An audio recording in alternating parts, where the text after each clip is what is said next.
All right, so get ready, because today we're going deep, really deep into this web of events. Web, huh? Yeah, a web that you brought to our attention. Right. And it all revolves around a plane crash off the coast of the Bahamas. Oh, eh? And there's this audio commentary that, well, it kind of links it all to a possible biowarfare conspiracy. Ooh, that's interesting. Yeah, it is. Sounds juicy. So we've got the flight logs, news reports, Okay. even some technical specs Nice. on those, those new vaccine delivery drones. Yeah. Let's see what we can find, see if we can untangle this whole thing. Sounds good. Ready. It's certainly an intriguing mix of information, that's for sure. Right. The audio source, it makes some pretty bold claims. Yeah. Connecting this crash to Ebola outbreaks. Oh, wow. In Africa. Mm-hmm.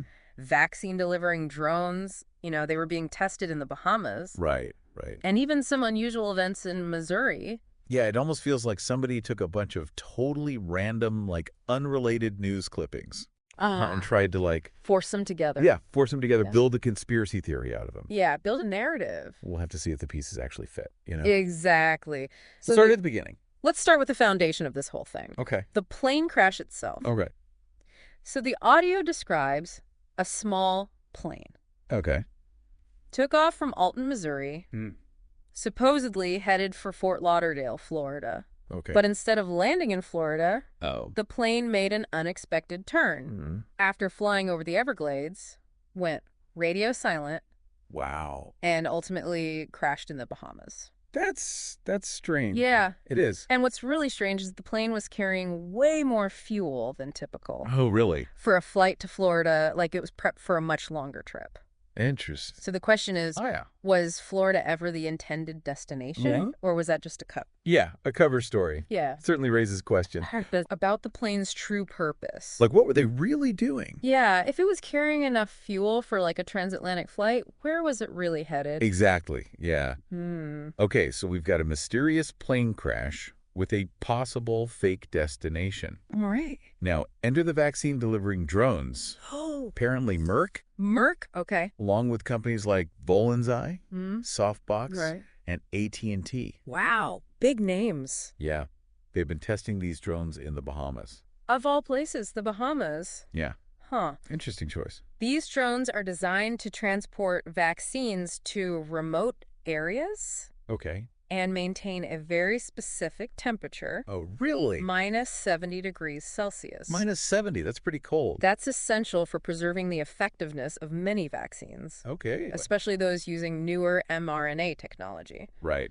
And this is where the audio commentary starts to get a little, a little what? A little creepy. It points out that minus 70 degrees Celsius is also the ideal temperature for storing certain viruses. Oh, okay. Including some extremely dangerous ones. What kind of viruses are we talking? Well, they don't really specify, but, Right. The implication is there. Yeah, so the audio source is implying a connection. Yeah. Could the crash plane have been carrying something other than vaccines?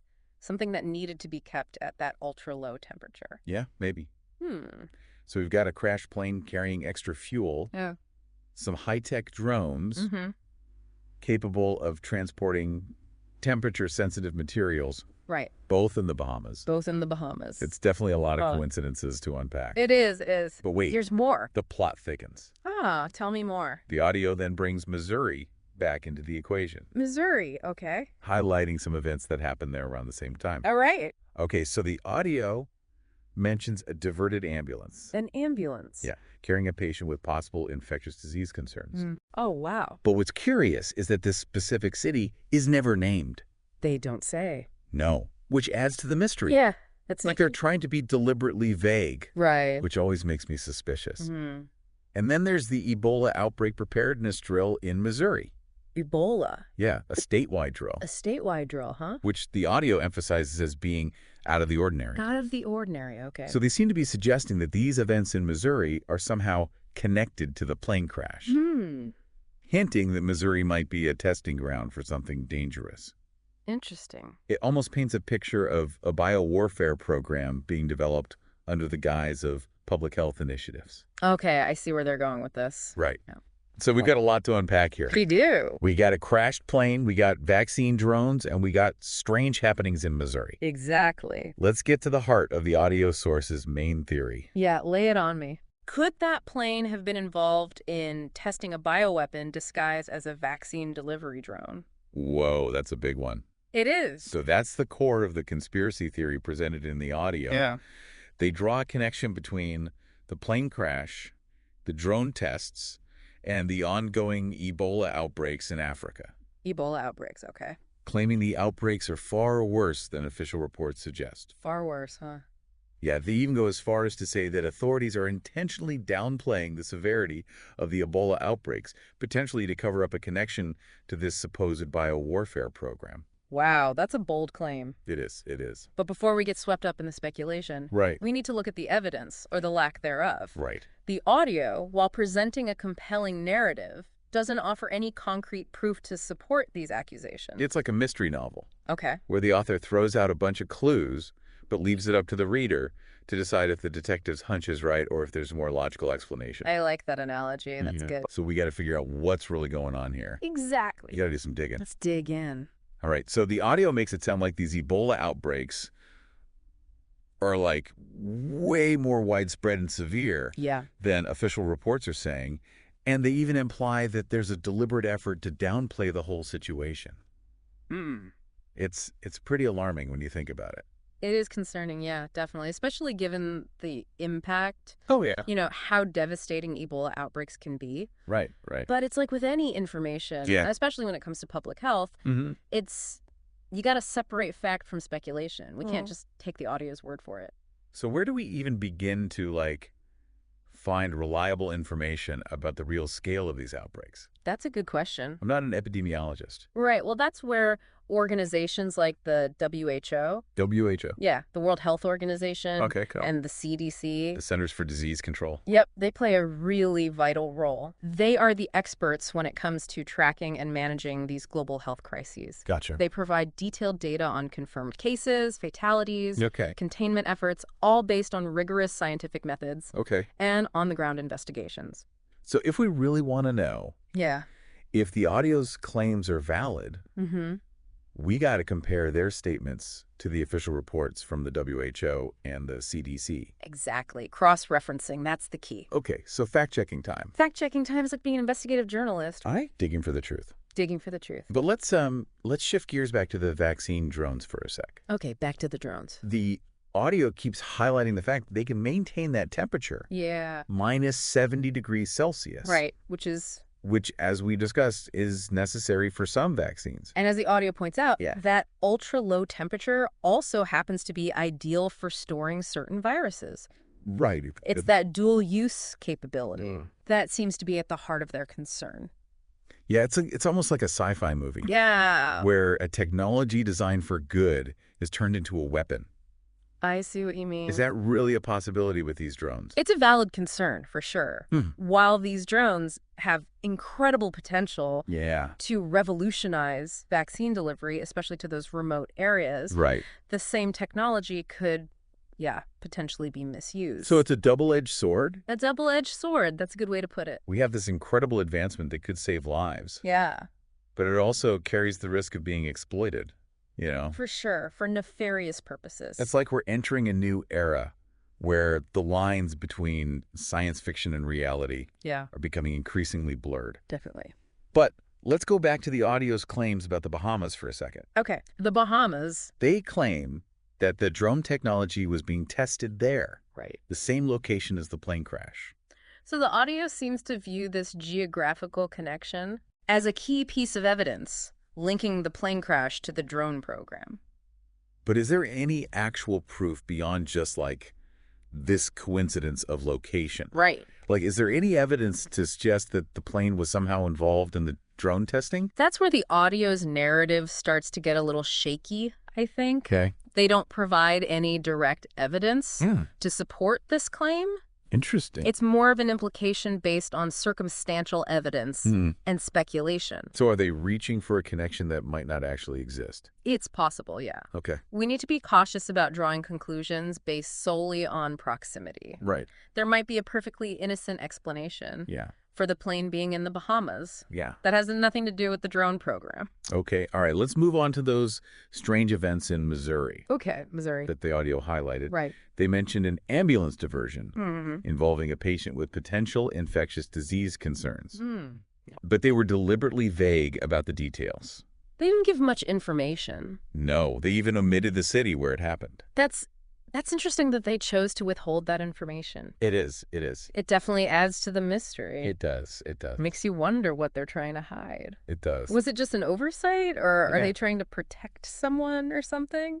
Makes me think of those spy movies. Oh, yeah. Where they redact sensitive information from documents. Yeah, yeah. To keep it classified, you know? Top secret, redacted. Yeah, exactly. It definitely creates a sense of intrigue. It does. But without more context, it's difficult to assess the significance of this ambulance diversion. Yeah. It could be a vital clue. Right. Or it could be a red herring. A red herring, yeah. Who knows? And then there's the Ebola preparedness drill in Missouri. Right, the drill.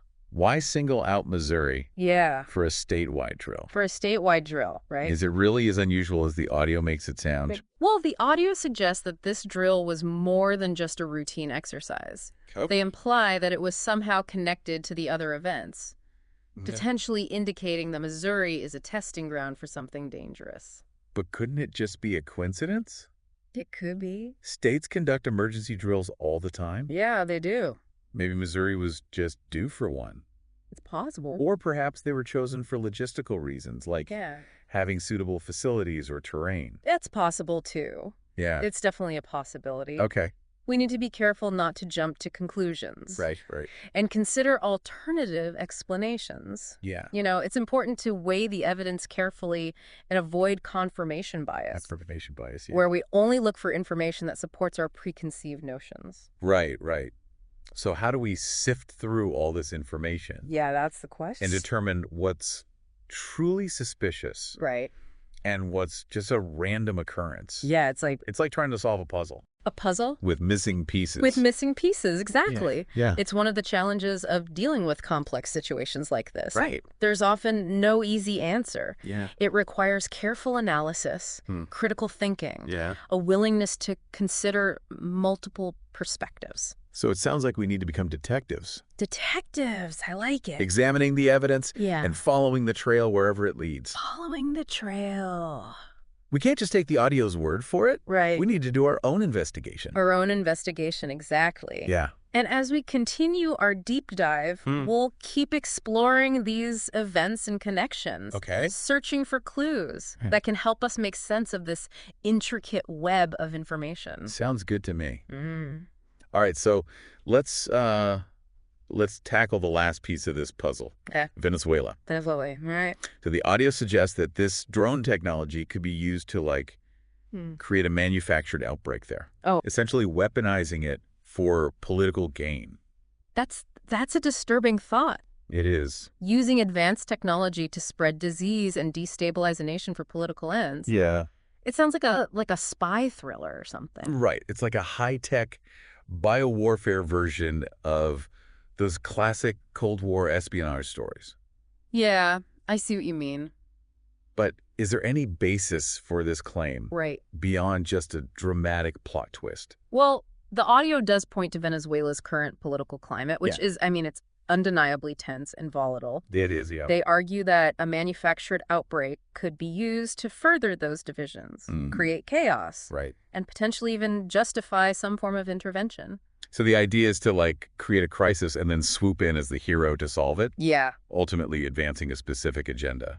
It's a classic power play. It is. But with a terrifyingly modern twist. Yeah, a modern twist for sure. Yeah. But how would they even pull something like that off? I mean, wouldn't it be incredibly risky and difficult to orchestrate a bioattack using these drones? It would be a complex operation, for sure, very dangerous, fraught with logistical and ethical challenges. Definitely. But the audio seems to suggest that this drone technology, with its ability to transport and potentially disperse pathogens, could make such a scenario more feasible than it might seem at first glance. So the concern isn't just the technology itself. Right. It's how it could be exploited and misused. For sure. By those with malicious intentions. That's always the risk with any powerful tool, right? Yeah, it's like any powerful tool. It can be used for good or for evil. Right. A hammer can build a house, or it can exactly do some damage. Break things. Yeah. It highlights the importance of not only developing these groundbreaking technologies, but also considering the potential unintended consequences. Right. And establishing safeguards to prevent misuse. Yeah, you got to think a few steps ahead. Yeah, you got to be thinking several steps ahead. Anticipating not just the intended applications, but also the potential for exploitation. Exactly. Okay, so we've gone through this audio commentary piece by piece. Yeah, we have. From the plane crash to the drone technology, the events in Missouri, right, and now this potential Venezuelan connection. A lot to consider. It is. Yeah. So what's the bottom line? Well, that's the question, isn't it? It is. Is this a genuine conspiracy? Yeah. Or are we dealing with just like overblown speculation and healthy dose of paranoia? Yeah, like where's the line? That's the million-dollar question, and unfortunately there's rarely a clear-cut answer when you're dealing with situations like this. Right. The audio presents a compelling narrative. It does. Weaving together these seemingly unrelated events to create a sense of intrigue. It does, for sure. Suspicion. I have to admit they did a good job of building suspense. Yeah. It definitely had me hooked. But I also can't shake the feeling that some of these connections are a bit too convenient, a bit too, conspiracy theory-ish. It's healthy to have a little bit of skepticism. Yeah. It's important to approach claims like these with a critical eye. Question the assumptions, consider alternative explanations, and seek out corroborating evidence from reliable sources. So what does this all mean for us? Right. The listener. The listeners, yeah. What's the takeaway from all this? I think the most important takeaway is the importance of critical thinking and media literacy. We live in an age of information overload. Oh, yeah. We're constantly bombarded with news, opinions, narratives, all vying for our attention. It's a lot. It is. It's crucial to develop the skills to evaluate information, discern fact from fiction, and form our own informed opinions. So it's not about blindly accepting or rejecting the claims made in this audio, but about using it as a catalyst to think critically. Exactly. About the world around us and the information we consume. Question everything. Yeah. Seek out multiple perspectives. Cross-reference information. Right. And don't be afraid to challenge the prevailing narrative. It's like we become our own investigators. Yeah, like detectives. Digging for the truth, assembling the pieces of the puzzle ourselves. That's a great way to put it. Yeah. We need to be active participants. In the search for knowledge and understanding. Right. Not passive consumers of information. I like that. I like that a lot. Yeah. Well, I think we've covered a lot of ground in this deep dive. We have. Exploring a web of events and theories that at times felt like something straight out of a science fiction thriller. It's been quite a journey, that's for sure. It has. It's full of twists and turns. Yeah. But even if we haven't definitively solved the mystery, I hope it sparked a sense of curiosity and encouraged our listeners to think critically about the world around them. Absolutely. And who knows, maybe this deep dive will inspire someone out there to do their own investigation and uncover the truth behind this strange tale. That would be great. It would. Until next time. Yeah. Keep those minds curious. Curious. And keep exploring the fascinating and sometimes unsettling complexities of our world. Couldn't have said it better myself. All right. Thanks for joining me on this deep dive. It's been a pleasure. It's been fun. As always. All right. We'll see you next time. See you later.